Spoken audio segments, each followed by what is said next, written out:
Six Flags and Cedar Fair have joined forces to become North America's largest chain of regional theme parks. This means places like Cedar Point, Six Flags Great Adventure, Kings Island, Canada's Wonderland, Six Flags Magic Mountain, and so many more are now under the same roof as the new Six Flags Entertainment Corporation. And now with just a single season pass equipped with the company's all-park passport, you're able to access all 42 Six Flags properties across the United States, Mexico, and Canada, which includes 27 amusement parks, as well as 15 water parks and 9 resorts. So if you're a roller coaster enthusiast like me, as long as I counted right, you now have access to 292 different roller coasters with a single season pass. Well, actually 291 roller coasters at the time of recording. I've been on exactly 600 roller coasters, as Sandy's Blasting Bronco at Nickelodeon Universe was actually my 600th coaster. I just rode it for the first time earlier this summer, and funny enough, I didn't even realize it was a milestone coaster for me. But lo and behold, 290 of the coasters I've ridden are located at or used to exist at a Six Flags park. So in this video, I'm going to rank the 25 best roller coasters currently operating across all the Six Flags parks. Now disclaimer, this ranking is based on my personal opinions as well as the amount of money each park paid me. You're kidding, right? If you guys enjoy this video as it plays, feel free to hit the like button as that helps the channel greatly against the YouTube algorithm. Kicking off our list at number 25 is Time Warp at Canada's Wonderland, as Canada's Wonderland were gracious enough to pay me $15 Canadian. Just kidding, no park paid me for this video. Kicking off the list at 25 is Mystic Timbers at Kings Island. At just 109 feet tall, this wooden roller coaster built by Great Coasters International, or GCI, has a marvelous low-to-the-ground layout with back-to-back speed hills providing ample airtime as well as back-to-back S-bends as you dart left and right over and over. It also manages to have perfect pacing from start to finish and has remained glossy smooth since it opened in 2017. For that reason, it's one of my favorite coasters at a Six Flags park, but it's not my favorite at Kings Island. Stay tuned. Now, this isn't really a complaint about the ride experience, but as someone who cares too much about rider capacity, I do find the shed scene a bit silly and would prefer if trains parked in this position here directly behind the station, which would allow trains to enter the station faster and speed up dispatch times. Woden at Europa Park also runs 3 trains and is programmed like so, and with no seatbelts, that ride hardly stacks. You won't have to wait much longer to hear what my favorite ride at Kings Island is, and that's because Banshee comes in at 24. Banshee is an inverted roller coaster built by Bolliger and Mabillard, or B&M, and while it's definitely a new school B&M, meaning it lacks the whip and snap of older B&Ms, I find that the coaster more than makes up for that in other ways. Banshee manages to deliver strong positive G-forces through the entire ride, at least to me, and I also find that the coaster doesn't have a single dead spot. A big reason for that is because Banshee is massive from start to finish thanks to the second half of the coaster being built at a lower terrain. In fact, the ride actually hits its top speed in the middle of the Batwing, which is in the ride's second half.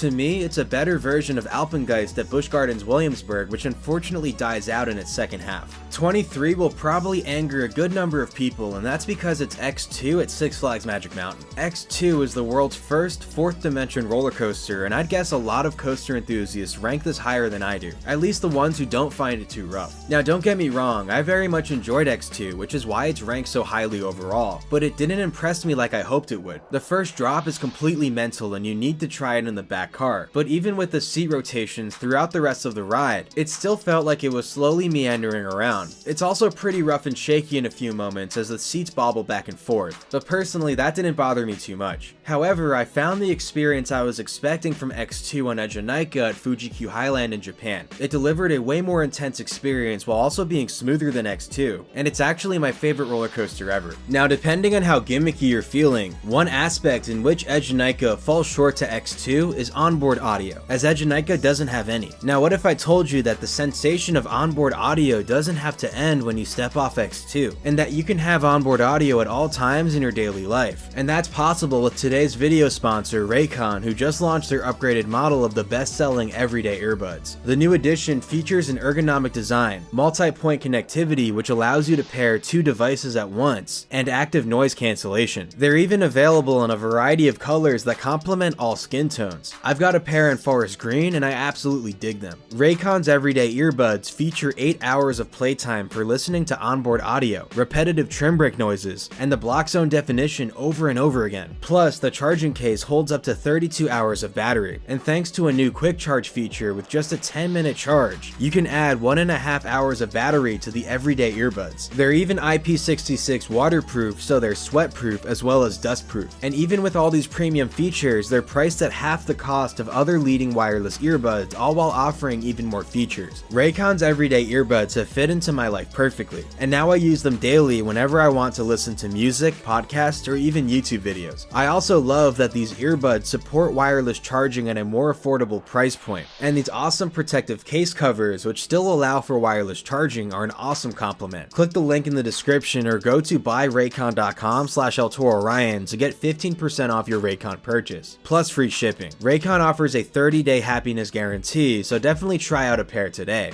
Now that we've all got permanent onboard audio to save the day, let's jump back into my top 25 Six Flags coasters. At 22, we have our first Giga coaster on the list, and that is Leviathan at Canada's Wonderland. Leviathan was B&M's first coaster over 300 feet in height, and while its layout is a bit short in duration, I love its execution of ride elements, especially this airtime-filled speed hill early in the ride with its quick left-turning drop, as well as the following 182-foot tall camelback that delivers some of the best sustained airtime on any B&M out there. For that reason, Leviathan is currently my favorite coaster that I've ridden in all of Canada. But Alpine Fury, which opens next year at Canada's Wonderland, definitely looks like it could be a contender for my favorite Canadian coaster. Next up at 21 is Raptor at Cedar Point. Unlike Banshee, Raptor is an old school B&M invert filled with snappy transitions. Most of them are awesome, like the 0G roll, both ends of the Cobra roll, and corkscrews. But B&M were definitely out of their minds with this last snap into the final brake run. Either way, Raptor is one of those coasters I love from start to finish. It's got a great lengthy layout that maintains its intensity all the way through, for the most part. It does have its more dull moments, like this long ascent to the block mid-ride or the straight track between the corkscrews. But even so, Raptor still completely slaps. Although if you're a less seasoned coaster rider, you may find a good deal of headbanging in the ride snappier moments. At number 20, we have Prowler at Worlds of Fun. This GCI wooden roller coaster was essentially the predecessor to Mystic Timbers, and in a lot of ways, Mystic Timbers feels like it takes the concept of Prowler and refines it. But for some reason, I find Prowler a whole lot more aggressive, probably because it's also rougher than Mystic Timbers, especially on my last rides in 2019. If you couldn't tell by that statement, I like my wood coasters a little rough. Prowler is also a terrain coaster. It has great pacing through the whole layout and is super low to the ground thanks to the hill it sits on. The outbound portion of Prowler travels uphill, and the return run back to the station is all downhill, so the train just kind of picks up more and more speed, similar to the Voyage at Holiday World. If you're a fan of a great wooden coaster, then Prowler is a must-ride attraction.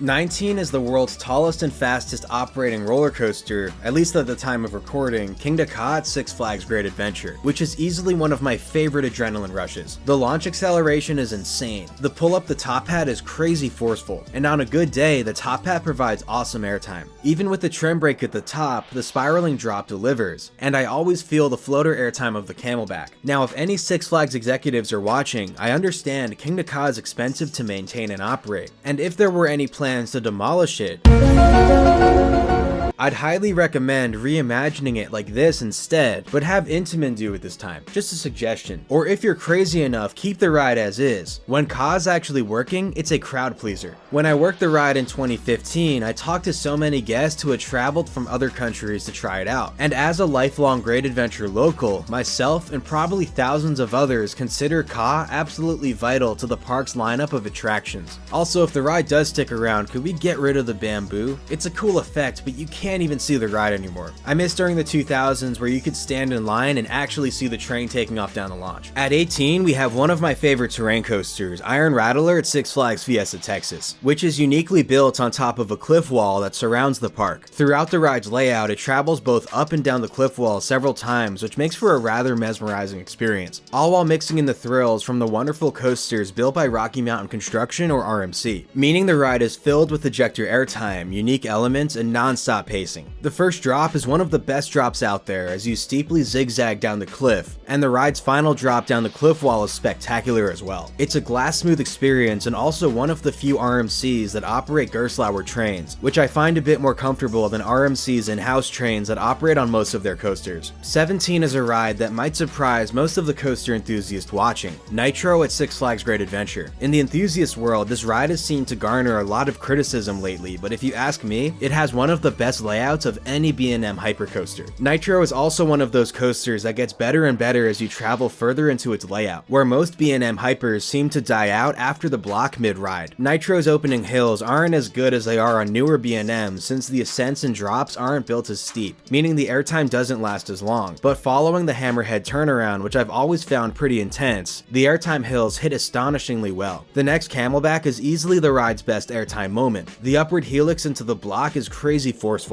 and the 5 ending airtime moments on the ride's finale are all fantastic. For that reason, I rank Nitro as my favorite Six Flags B&M hypercoaster. I also think it's better than Mako. Goliath at Six Flags Over Georgia and Raging Bull at Six Flags Great America are also up there for me, but I personally have to give the edge to Nitro, especially with how fast it's been running lately. Next at 16, we have Twisted Colossus at Six Flags Magic Mountain. It's an RMC conversion of the former Colossus twin-tracked racing wooden roller coaster, but this time, instead of each track being an individual coaster, both tracks are combined into one experience, meaning you basically get 2 coaster rides in one. So not only do you get to duel the other track of the coaster when operations and park guests are fast enough to permit, you get 2 insane rides in one that incorporate the amazing thrills RMCs are known for. So plenty of ejector airtime and creative ride elements. It's a super unique experience, and when you get to experience a duel, it's truly marvelous as you race through wild ride elements alongside the other train. If you're super lucky, you'll even get a second duel on the second lap of the ride. This happened during my first rides in May of 2017, and I just fell in love with the ride. But even if you don't get a duel at all, you still get the awesome experience of 2 rides built into one. I only wish the laps were a bit longer, especially the first one. It would have certainly made dueling easier to achieve. 15 is one of the most intense coasters on this list, Mr. Freeze at Six Flags Over Texas, and presumably its mirror-imaged clone, Mr. Freeze at Six Flags St. Louis. I've only had the pleasure of riding the Texas Mr. Freeze, and I found it to be absolutely brilliant. I rode with the train starting backwards and loved the backwards launch from the station, which led into pretty forceful ride maneuvers. The backwards boost up the vertical spike was super neat as you watch the ground grow further and further away, especially in the back cars. My favorite part followed when you are launched straight down towards the ground into a super forceful pullout and overbank turn. The train needs enough speed to ride over the top hat, so you absolutely haul through the overbank, which is shorter than the top hat, and get pummeled with positive G-forces. Even with the boost LIMs being placed in the completely wrong position, I hope both Mr. Freezes stick around for many years to come, as they're seriously that good. At 14, we have Maverick at Cedar Point, which I think a lot of people would rank even higher. Be sure to hit the like button if you're feeling triggered. Maverick was Cedar Point's disruptive answer to the coaster wars, where parks across the globe continued to build the world's next record-breaking roller coaster. Ironically, Cedar Point were highly responsible for starting the war and thankfully ended it. While they did take an L in the process to Great Adventure, but building bigger rides was becoming stupidly expensive. Maverick proves that you don't need to be insanely large to be the best. It instead combines a creative ride layout with awesome features like a launch lift hill, super snappy side-to-side maneuvers, ejector airtime, and an epic launch midway through that provides for a great second wind. If only we got to experience the deathly looking barrel roll that was removed before the coaster opened.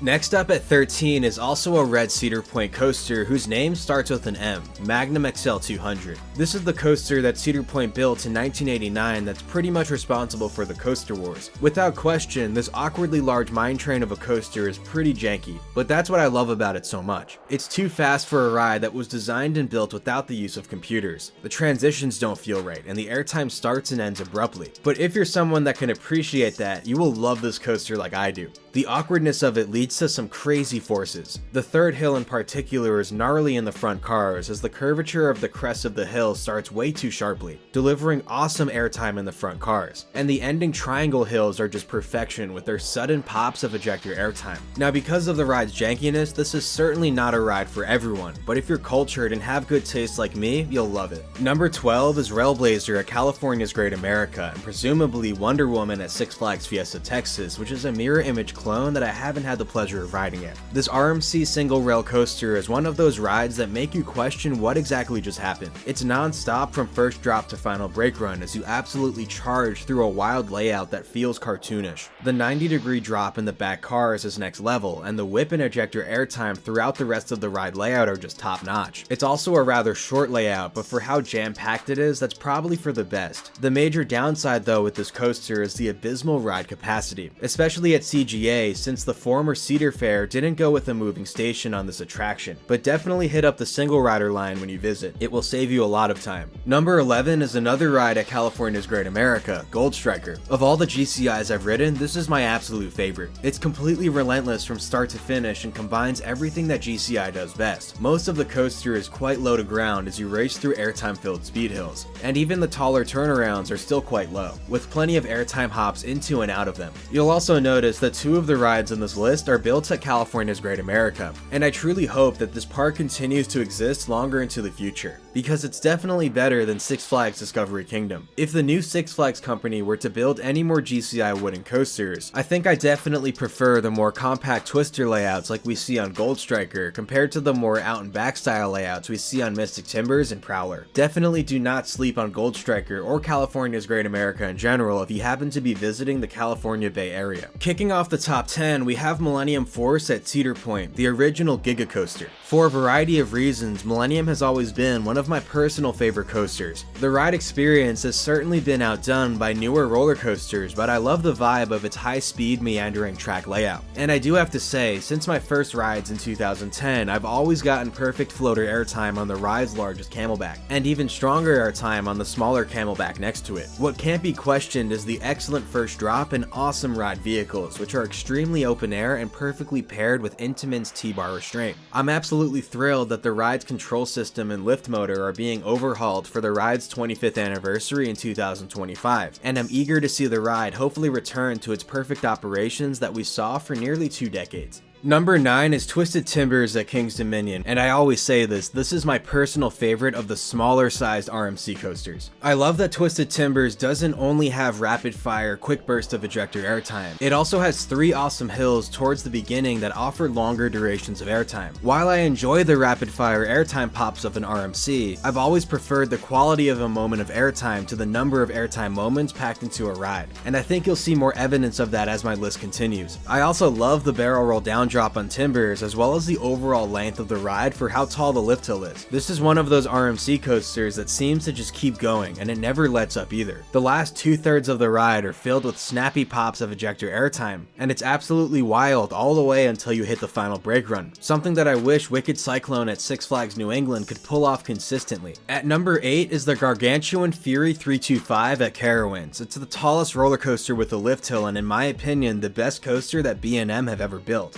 It's like a more modern version of Millennium Force that's slightly larger in size, and I find that it does everything so much better. It has a more creative layout with a mix of taller and low to the ground elements. I especially love the low to the ground bank turns at the start of the ride as you dash left and right at super high speeds. The treble clef and its sideways airtime always hit, and the ending airtime hills deliver the strongest airtime I've ever felt on a B&M coaster. If Six Flags executives are watching, I think one of these would fit into the ride collection at Six Flags Great Adventure oh so nicely, especially with the park sitting smack in between Philadelphia and New York City. As much as I love low crowd days at Great Adventure, let's get the park back up to the 4 million visitors a year like we saw in the 1990s. But yeah, Fury 325 slaps. Number 7 is my favorite coaster in Mexico, Superman El Altimo Escape at Six Flags Mexico. This Morgan hypercoaster hits in so many regards. The first drop feels just like other Morgan hypercoasters like Steel Force or Mamba, but then the rest of the ride completely steps up the game. Once you hit the first helix, you are met with pretty strong lateral forces that leave you pinned to the side of your seat. The next airtime hill flings you from your seat and then sends you flying to the left in another lateral filled helix. I believe as long as the ride is running 2 trains or less, the mid-course brakes should hardly hit, meaning you fly through the remaining hills, which offer awesome sustained airtime. I came to Six Flags Mexico expecting Medusa to be my favorite, but Superman won that by a long shot. Number 6 is my favorite coaster in the state of California, Ghost Rider at Knott's Berry Farm, which in so many ways is is a perfect wooden coaster. Besides its awful low rider capacity for the popularity of the park, the only place it falls short is its lackluster first drop. Besides that, this ride slaps. Its duration from first drop to final brake run is longer than most roller coasters, and it gets better and better as the ride progresses. The beginning is great with good moments of floater airtime and laterals, but the second half of the ride, starting with this fantastic drop off the mid-course brake, is a powerhouse, filled with amazing pacing, strong airtime, and sustained moments of lateral forces. Plus, it's all contained within the structure of the ride, enhancing the sensation of speed. My only wish is for Six Flags executives to end the awful operations of this coaster, and ensure 3-train operations similar to Mystic Timbers, which has a shorter cycle time, yet still manages to run 3 trains. Ghost Rider is too long of a ride to operate 2 24-passenger trains at one of the country's busiest theme parks. Starting my top 5, we have Steel Vengeance at Cedar Point, which in so many ways is the world's most ultimate roller coaster. This ride truly does everything. It's a hypersized RMC hybrid coaster with an endless layout filled with a ridiculous number of airtime hills and unique ride elements. You've got a massive 90-degree drop, 2 crazy opening airtime hills that are huge, really sick inversions that deliver great airtime as well, and a really long second half that weaves through the structure, similar to Ghost Rider, which helps enhance the sensation of speed. There are a few coasters that I consider to be a unicorn, and this is definitely one of them. When Cedar Point hired RMC to reimagine Mean Streak, RIP, they clearly let RMC do whatever they wanted, and I'm so happy they did. Number 4 is Shivering Timbers at Michigan's Adventure, which of all the coasters I've ridden, easily offers the most amount of airtime I've ever experienced. This ride is literally just airtime hill after airtime hill, and it does that for over a mile. When the coaster is running properly, nearly every hill will leave you floating out of your seat with amazing sustained floater airtime. And on most hills, it's not weak floater airtime, it's pretty strong. And better yet, the ride also has some awesome lateral forces, like on the far end turnaround and ending helix, that like the rest of the coaster also seems to never end. Similar to Steel Vengeance, I'd say this coaster is also a unicorn, and something that needs to be preserved. It has grown a bit rough in certain areas, and while I can still marathon it, it did leave me with some chest pain after my last rides due to the way you jolt and shimmer following many airtime moments. And I should also state that I can usually ride some really rough roller coasters and feel no pain afterwards. With much of the layout not featuring turns, I'd love to see Six Flags hire Gravity Group to retrack nearly all the coaster with their pre-cut track. But overall, this is a coaster I highly recommend you check out if you love wooden coasters and floater airtime. Number 3 is a coaster in the middle of an identity crisis, Project 305 at King's Dominion, which you probably know as Intimidator 305. Project 305 is Intamin's second Giga coaster and the follow-up to Millennium Force, and it's as if Maverick were turned into a Giga coaster and then the positive G-forces were cranked up a notch. This ride is intense. The 300-foot drop sends you flying through a ground-level turnaround at top speed that pretty much guarantees you'll start to lose your vision from the G-forces. The rest of the ride consists of several moments of ejector airtime and insane low-to-the-ground turns where you change directions in what feels like milliseconds. They're like the snaps on Maverick, but even more intense. My last rides on this coaster in 2021 completely blew me away, and it's a shame that I haven't ridden it since, with it only being about 5 hours away from where I live. With the opening of Rapterra next year, I definitely plan on making a full-day visit to King's Dominion. Number 2 is probably polarizing to most enthusiasts, Superman the Ride at Six Flags New England. Yes, the restraints completely suck and awkwardly pin your legs into the trains, but if you look beyond that, the ride's layout is one of the best out there. And when the coaster is running properly, it offers a solid level of intensity and ride dynamics all the way through. The first half offers large camelbacks, providing ample sustained airtime. The airtime on each hill progressively gets stronger, with this third camelback providing the ride's best airtime moment. Then following is a spaghetti bowl filled with sustained positive G-forces as well as laterals, thanks to the ride seemingly lacking any heartlining. And mixed in are amazing airtime hills as well.